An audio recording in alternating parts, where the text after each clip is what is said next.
kajian Islam. Kata Nabi, wahai Ummu Sulaim, ciumlah di sekitar mulut wanita tersebut dan lihatlah tumitnya. Maksudnya Nabi suruh cium sekitar mulutnya apa? Karena Nabi ingin cek ini wanita mulutnya bau atau tidak. Kalau mulutnya bau, Nabi nggak mau. Nggak enak ngobrol sama orang mulutnya apa? Bau.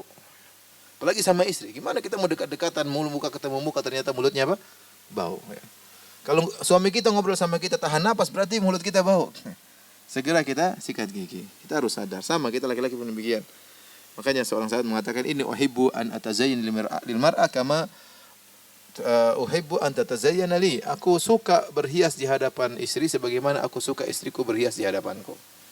Jadi lihatlah bagaimana suaminya ini nomor 8 ini seperti kelinci, kemudian harum ya. Maka kita kalau pulang kantor mungkin keringat masih bau, mandi dulu baru kemudian kita peluk istri kita ya. Jangan asal nyelonong ya.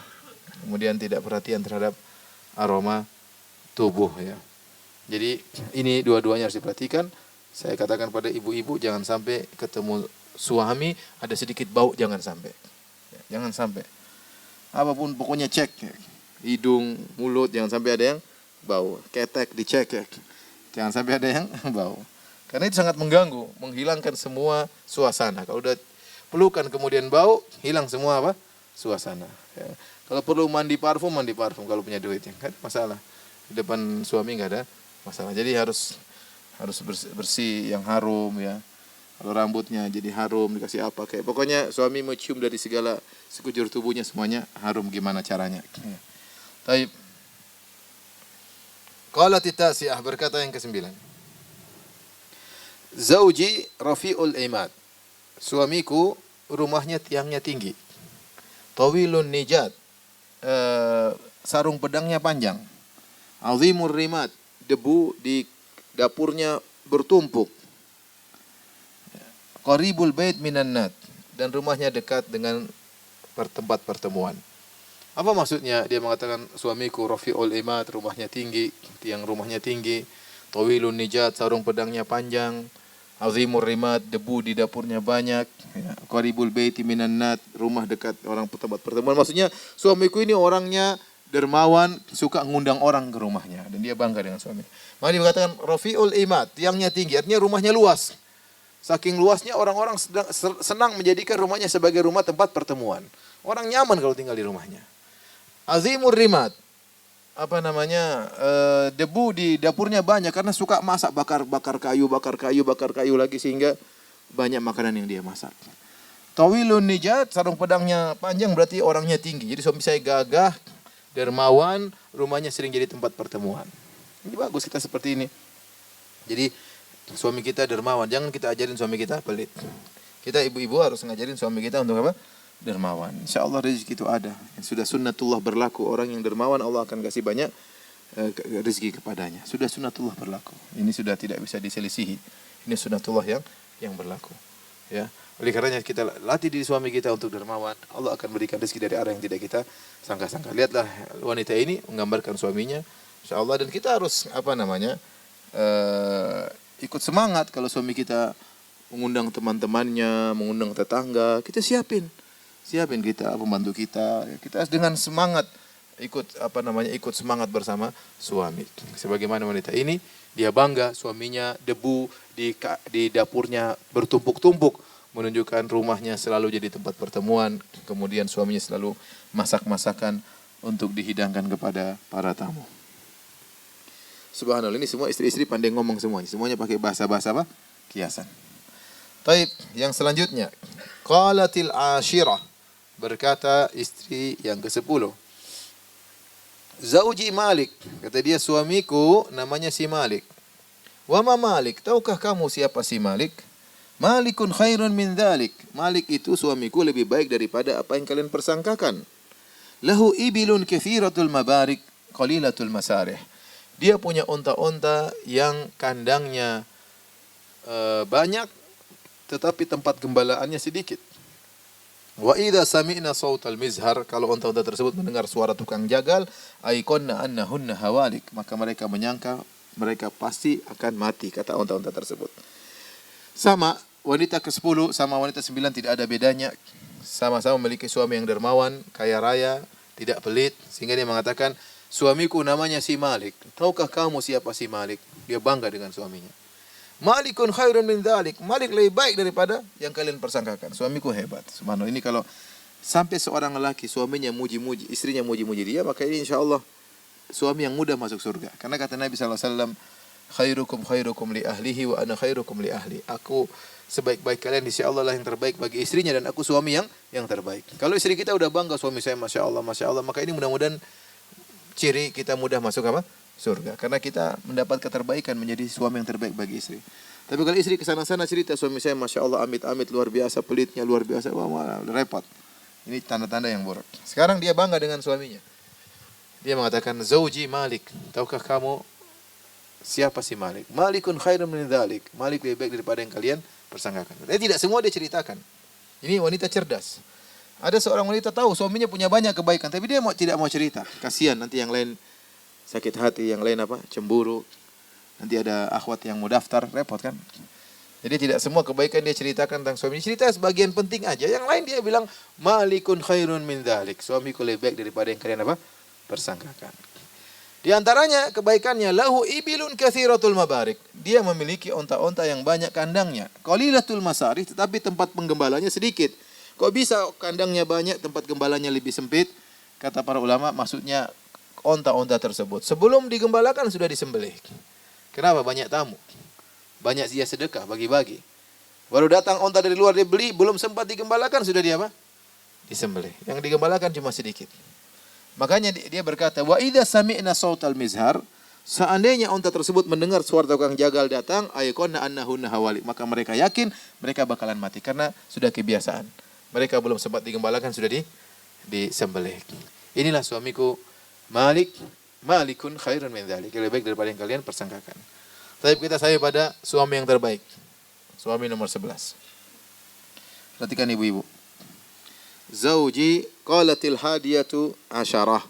Berkatalah wanita yang ke-10. Oh salah, 11 ya. 11. Zauji Abu Zara. Suamiku panggilannya Abu Zara. Wama Abu Zara. Tahukah kalian siapa Abu Zara? Dicerita tentang kebaikan suaminya. Anasa min huliyi udhunayya. Suamiku Abu Zara itu, dia memberatkan telingaku dengan perhiasan.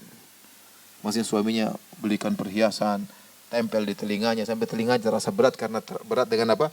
Emas. Kemudian apa lagi?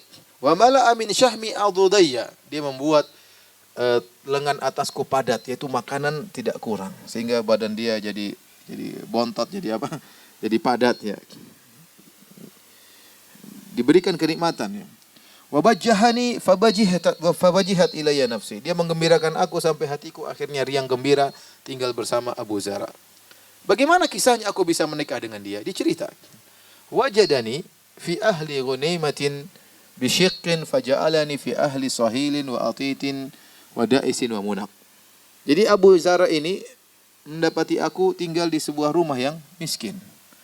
Ya, yang rumah tersebut tinggal di syik. Ada yang mengatakan syik artinya miskin, ada yang mengatakan tinggal di lereng-lereng gunung, di jalan-jalan di pinggiran gunung. Bukan tempat yang biasa, tempat yang miskin lah di pinggiran gunung. Kemudian gunaimatin, dan keluargaku hanya punya kambing-kambing kecil, miskin. Bukan hanya sekedar kambing yang kami punya, bahkan kambing kecil yang kami punya. Kambing besar enggak punya. Berarti ini keluarga sangat miskin. Kemudian dia nikahi aku, faja'alani fi ahli sahilin wa atitin wa da'isin wal munaq. Tiba-tiba dia pindahkan aku ke rumah baru. Di situ aku dengar suara kuda. Di situ dengar suara onta. Berarti orang kaya. Suara onta ada, suara kuda ada ya. Orang miskin suara ayam, petek. Enggak, ini yang dengar suara apa? Suara onta, suara kuda, suara penggiling, suara hewan-hewan. Wah, ini orang kaya. Maka dia pun dinikahi sama orang kaya namanya Abu Zara. Maka aku berkata, aku berkesimpulan melihat kebaikan suamiku. Fa indahu aqulu fala uqabbah. Di situ aku sadar bahwasanya kalau saya tinggal bersama Abu Zara, fala uqabbah, aku tidak pernah dicela. Dan benar, suamiku tidak pernah mencela aku, tidak pernah mencela akhlakku, tidak pernah mencela fisikku, tidak pernah mencela. Aku tidak pernah dicela, tidak pernah dasar pesek, dasar nonong, enggak pernah. Dasar gembrot, enggak pernah ya. Ya, enggak pernah. Suamiku enggak pernah mencelaku. Jadi ini Nabi melarang di antara hak wanita, fala tuqabbih, jangan kau burukkan dia, jangan kau bilang dasar muka jelek, dasar apa, enggak boleh. Ya, dasar mirip monyet, enggak boleh. Ini enggak boleh. Jadi kita enggak boleh mencela fisik apa? Wanita. Enggak boleh. Nanti menikah sama dia kemudian nanti cela fisiknya, malam dipakai siang dicela, enggak boleh. Kemudian fa indahu aqulu fala uqabbah. Tatkala aku berada di sisinya, aku sadar aku tidak akan dicela. Wa arkudu fa atasabbah. Benar-benar dimanjain oleh Abu Zara. Aku tidur sampai pagi. Jadi enggak ada malam-malam tertahu bangun, Mas, apa sayang cuci ini, enggak ada. Sekali tidur bangun pagi. Kenapa? Ada pembantu, santai. Ya, Masya Allah, sebagian wanita demikian. Tidur, bangun-bangun sudah duha. Enggak ada urusan malam, enggak bangunkan anak, cebokin anak, semua pembantu yang ngurus. Tidur santai, tidur saya sudah waktu duha. Bangun duha langsung main HP. Masya Allah, keren. Taib. Ini bilang apa? Arkudu fa atasabbah. Aku tidur dan tidak bangun kecuali di pagi hari. Berarti malam enggak ada kegiatan. Yang ngurus semua siapa? Pembantunya. Wa asyrabu fa ataqannah, dan aku minum, aku tidak, sudah hilang hausku sama sekali. Ya. Kemudian dia pun cerita. Padahal di kesepakatannya 11 wanita ini hanya cerita tentang suami. Tapi karena dia sayang sekali sama suaminya, dia ceritain suaminya, ceritain ibu mertuanya, ceritain anak-anak bawaan suaminya, anak-anak tirinya. Dia berkata, Ummu Abi Zara. Tahukah kalian siapa mertuaku? Ibunya Abu Zara. Ya. Fama Ummu Abi Zara. Siapakah ibu mertuaku? Ukumu haridah wa baituha fasah. Rumah tangganya banyak, rumahnya luas. Mertuaku juga kaya raya. Dia bangga, ya, rumahnya luas. Kemudian perabot rumah tangganya banyak, berarti orang kaya. Ibnu Abi Zara. Tahukah kalian siapa anak laki-laki tiriku? Namanya Ibnu Abi Zara. Fama Ibnu Abi Zara, siapakah putranya Abu Zara? Madja'uhu kamasalli syadbah wa yushbi'uhu zira'ul jafrah. Dia tempat tidurnya hanya panjang dan ramping, artinya orangnya kurus, tinggi. Wa yushbi'uhu zira'ul jafrah, dan dia kalau makan paha kambing kecil dia sudah, atau kambing betina sudah mengenyangkannya. Jadi anak putra tiri saya itu orangnya begitu, ya, kurus, tinggi, gagah, ya, makan sedikit sudah kenyang. Kemudian dia cerita lagi, bintu Abi Zara, tahukah kalian siapa putri tiriku? Putrinya Abu Zara. Fama bintu Abi Zara, tahukah kalian siapa putrinya Abu Zara? Tau'u abiha, dia sangat patuh kepada bapaknya. Tau'u ummiha, dia sangat patuh kepada ibunya. Wa mil'u kisaiha, dan dia tubuhnya padat, maksudnya tubuhnya seksi, kemudian bagus tubuhnya. Wa ghaidhu jaratiha, dan dia adalah wanita yang menjadi kejengkelan bagi madu-madunya. Ya, madu-madunya jengkel sama dia karena dia cantik, kemudian anak orang kaya. Kemudian tidak sampai situ, dia cerita lagi. Jariyatu Abi Zara, tahukah kalian siapa pembantunya Abu Zara? Semua diceritain. Orang kalau udah suka sama orang, semua diceritain. Ceritain rumahnya, ceritain mobilnya, ceritain ininya, ceritain anunya, ceritain sepedanya, ya. Ceritain rambutnya, ceritain bajunya, ceritain tasnya. Kenapa? Dia sudah suka sama orang tersebut. Semua diceritain. Kalau orang suka sama artis semua. Artis itu juga itu, dia pamer sepatunya, dia pamer tasnya, beli HP dia pamer. Dan orang-orang penggemarnya ingin tahu tentang HP-nya, tentang rumahnya, tentang istrinya, tentang anaknya. Kenapa? Sudah suka. Ummu Zara cerita tentang semuanya. Sampai dia cerita, tahukah kalian siapa pembantu Abu Zara? Fama jariyatu Abi Zara. Tahukah kalian siapa dia? La tabuthu hadithana tabthitha.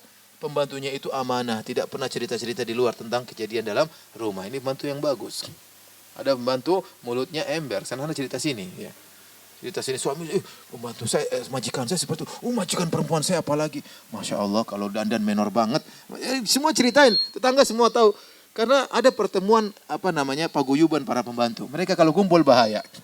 Sudah itu 11 tipe ibu rumah tangga. Cerita semua pembantunya cerita. Majikan saya, 11 tipe majikan. 11 pembantu cerita, 11 tipe majikan, ya.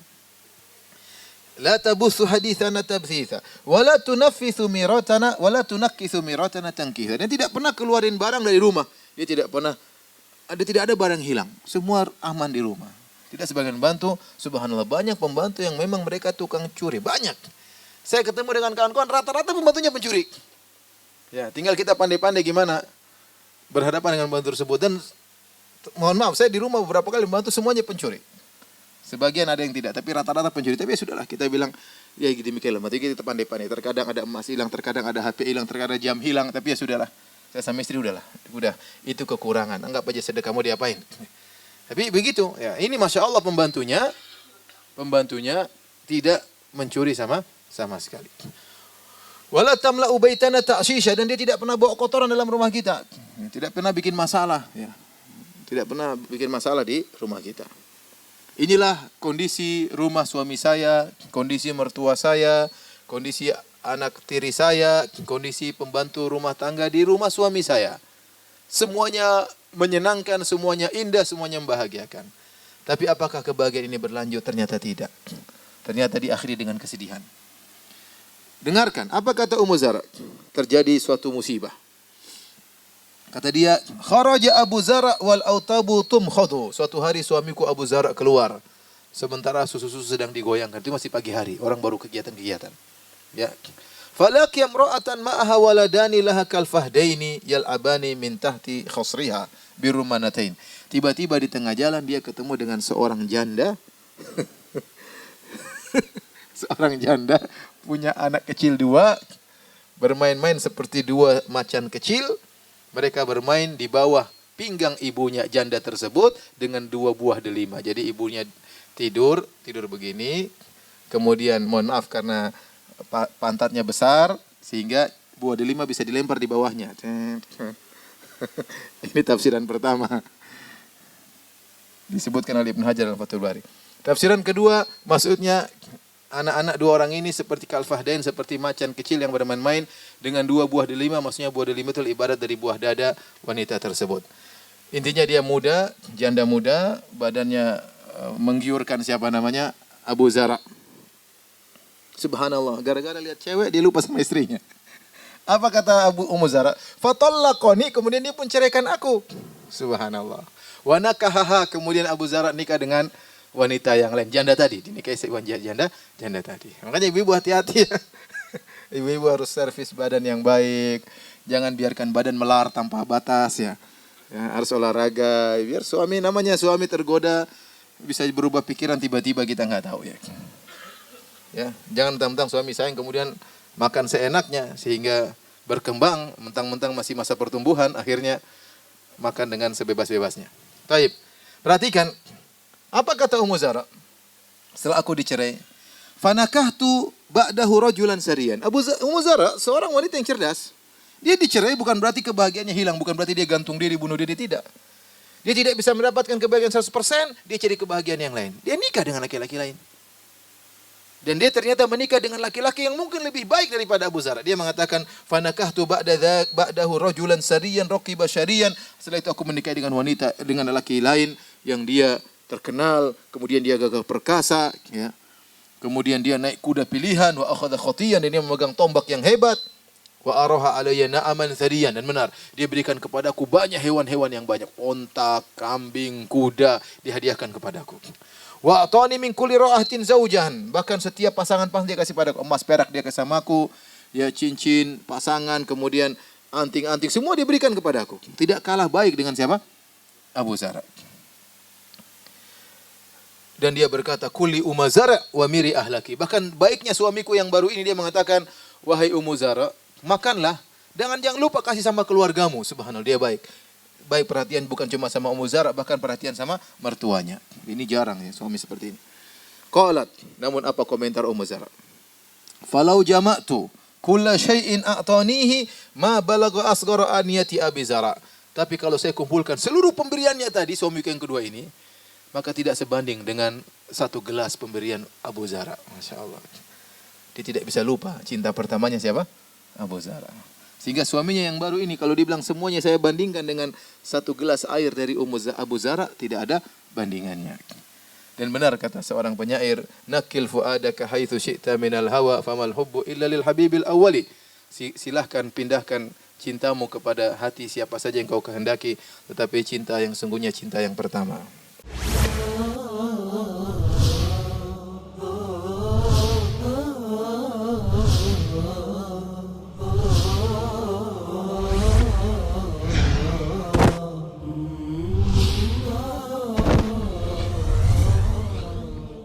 Kajian Islam.